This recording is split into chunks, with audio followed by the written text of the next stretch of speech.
mu doon njëriñ sa askan wi ñuy seetaan waaye itam ñi nga xam ni itam ñoo ñuy daal di bàyyi xel bu baax a baax à travers suñu plateforme digitale donc mbokk yi daleen nag jàmm yéen seen émission li nga xam ne moo di le truc de matinal si wàllu actualité tolluwaay réew mi si nu mu gën a yaatu suñu ay ponk di si nar a gën a fës bokk na si mbiru ki nga xam ne moo di Amadou Sall man ni kon réquisitoire procureur bi nag wàcc na jëm si moom itam ki nga xam ne moo di le procureur sàkku na képp koo xam ne itam laal na si boobu des mbir yoon ak wàllu yoonal daal lay mettre exactement mandat de dépôt des na ko daal di faram-fàccee si nu mu gën a yaatoo par rapport ak réquisitoire bu procureur bu Santif suñu ay ponk itam si nar a gën a fës bokk na si mbiru ki nga xam ne moo di Adama Fall man ni kon tey jii nag leen daal di fu seen daal di taxawal si kanam yoon ak wàllu yoonal la décision bu juge des na ko daal di xaare nii si nu mu gën a yaatoo dinañ daal di kii itam si pas mal de ponk yi nga xam ne itam dinañ daal di def l'objet suñu ay discussion seen émission li nga xam ne moo di le truc de matinal sur les antennes de Sénégal 5 TV alors donc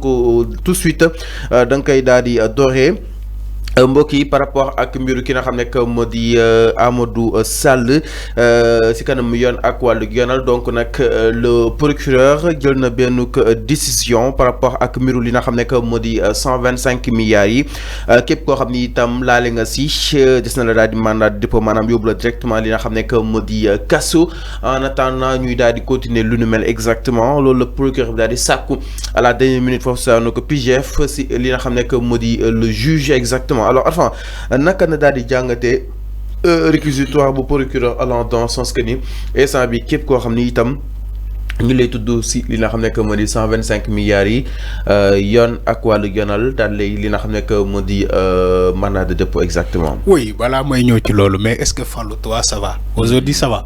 Tout se passe bien. Ça va bien je sens ton visage un peu crispé là.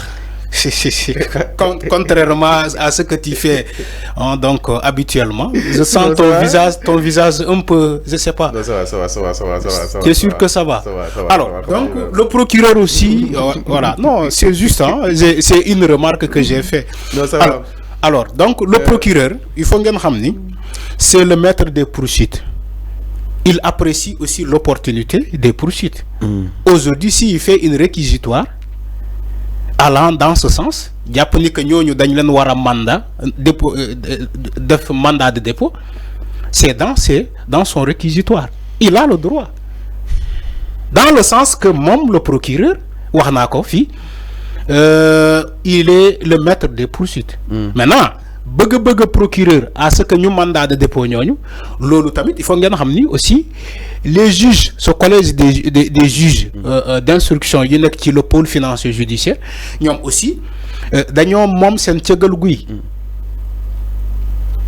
Ils sont indépendants ces juges d'instruction là de ñoom tamit dinañu xool dossier bi ba xam ndax aajo naa mandat de dépôt ou déet ñoom ñoo apprécier. Les juges vont apprécier. Il n'est pas dit que ñoom dañuy topp à la lettre le réquisitoire du procureur. Donc loolu il faut que Sénégalais xam ko. Aujourd'hui il a demandé un mandat de dépôt moom le procureur financier le parquet financier képp ku laalee ci ce dossier des 125 milliards nañ ko mandat de dépôt sauf benn exception. Le directeur de j'ai oublié comment il s'appelle là moom kese la ne nañ ko mettre sous sous contrôle judiciaire. Okay. Mais ñoom ñëpp dañu ne procureur dafa ne nañ leen mandat de dépôt. En attendant ñu xool seen dossier. Il a le droit de le dire le procureur mais aussi le juge d'instruction ou bien le collège des juges d'instruction ils ont le droit aussi de dire au procureur non ñii man duma leen def mandat de dépôt. Damay bàyyi enquête bi comme continuer di wéy mën naa ñu def ay retour de parquet wala ñu def ay garde à vue en attendant ñu leeral le procureur le juge peut faire ces genres de kii. Donc loolu c'est des aspects yoo xamante ne justice dina ko dox. ay processus yoo xamante ne justice dina ko enclencher envers un justiciable. Donc comme ni may faral di ko waxee il y a pas une exception juridique dans ce pays amul benn exception que ça soit Arfan buñ ko tuumalee dans un rapport on doit suivre le rapport à la lettre que ça soit Farba buñ ko cité dans un rapport de Santif il doit être mis au clair comme les autres ñoo xamantene cité nañ leen tay parmi ces rapports là parce que da ngay gis rapport bu ne ben rapport mu cité beaucoup de personnes ben rapport par exemple je te donne un exemple da ngay gis scientifique def ben rapport buy cité beaucoup de personnes da ngay gis IGE def ben rapport bo xamante day cité en même temps beaucoup de personnes donc il n'est pas dit que ñooñu ñu cité dañuy sempi ben nit ñu ne non kii kenn du ko laal c'est là où je ne suis pas d'accord imaginez un rapport de scientifique qui épingle beaucoup de gens et en même temps Farba Ngom ñi ñuy seppi Farba Ngom ñu ne kii kenn du ko laal mais d'accord nañu ñu laal ñeneen ñi mais Farba la ñu sempi ci rapport bi ñu ne nii kii kenn du ko faagaagal mais Farba Ngom ne ko comprendre jëm si li nga xam ne que moo di base politique bi nga xam ni itam am na ko moral lu bëri quoi qu'on puisse dire duñ ko nangu. oui yow wax nga base politique. Sauf que la justice ne fait pas la politique. C'est la politique. Non, la justice ne fait pas la politique. Mais Ousmane Sonko, la justice ne fait pas la politique. Le fait que quelqu'un mënu ko jëli kenn mënu ko def dara parce que do doon sóoraale à un moment bi ko toppoon jamono jooju ñooñu. Ousmane Sonko dañ ko doon convoqué muy dem ñukoy gazé. Fallou tu es témoin des faits. Tu dis pas Ousmane Sonko dañ ko doon convoqué mu toog këram kenn du ko jëli musul am. dañ ko doon convoqué muy taal otoom di dem ñu koy gazé di barré convoi. mais xam na procès wàccoon na si moom te mënuñu koon jàpp. loo doon sóoraale. engouement beeg mbor bi ko topp. moo tax tey cas boobu tey. est-ce que répété wu tey si Farba Ngom concrètement. xam nga Fallou il faut aussi comparer ce qui est comparable.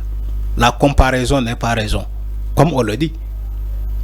Donc quand il compare Ousmane Sonko à Farba, je ne dis pas que Ousmane Sonko est au-dessus de tout le monde. Ousmane Sonko c'est pas une exception. Comme Farba lu mu nekkul exception. Mais tu regardes les deux processus judiciaires bu Ousmane Sonko ak bu Farba. Mais bu Ousmane Sonko on n'a pas respecté les droits de Ousmane Sonko. Nous tous on l'a remarqué. Ñu bari sax bo gisee ñu dem di jappalé Ousmane Sonko parce que ils ont vu de l'acharnement contre Ousmane Sonko parce qu'ils n'ont pas respecté ses droits. Ils ont bafoué ses droits.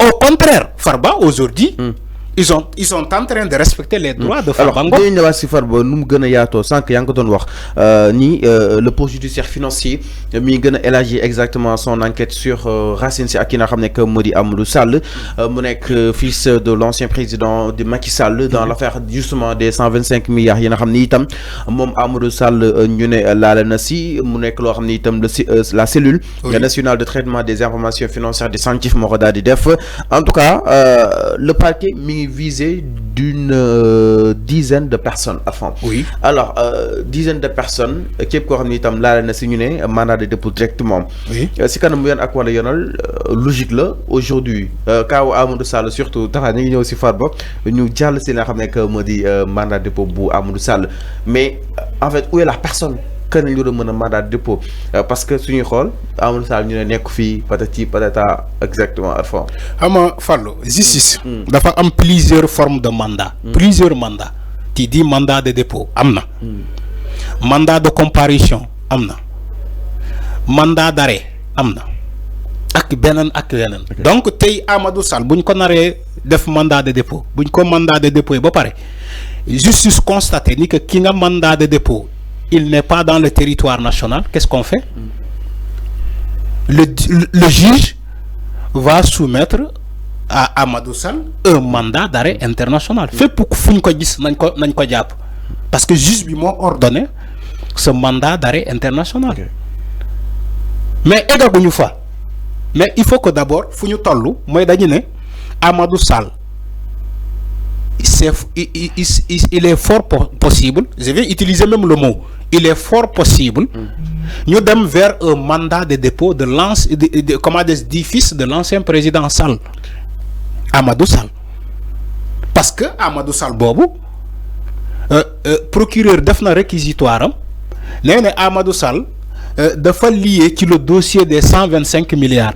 Donc dafa am un rôle très important que le fils de l'ancien président pour jouer tout ce rôle de scandale là, ce dossier de scandale Amadou Sall. Donc procureur moko cité def réquisitoire. Non rapport bi moko cité. Procureur def réquisitoire né nañu japp Amadou Sall mandat de dépôt ko ak ñu mu andal Amadou Sall ak ñu mu andal nañ leen mandat de dépôt procureur moko wax. Maintenant, on attend la décision du juge, de ce collège des juges d'instruction. Ndax dinañu fekki le procureur ci bëgg-bëggam wala ñom ce collège des juges d'instruction ñom dinañu doxé lenen dinañu doxal lenen. Donc loolu mais attention toutefois buñu féké procureur ci bëgg-bëggam té ñu constaté yoon Sénégal constaté ni que Amadou Sall buñu mandat de dépôt il n'est pas dans le territoire national, on est obligé d'infliger un mandat d'arrêt international contre Amadou Sall. Oui, malheureusement. Voilà, nous envoyons comme mandat de comparution. Ça dépend du juge. Lolu yep mën na né. Donc, la suite que j'attends. J'attends la suite. Parce que vous faites que réquisitoire pour parquet financier la ñuy wax. Lolu doyul pour nous, comment dire, nous voir le dossier là. Okay. Il faut d'autres éléments.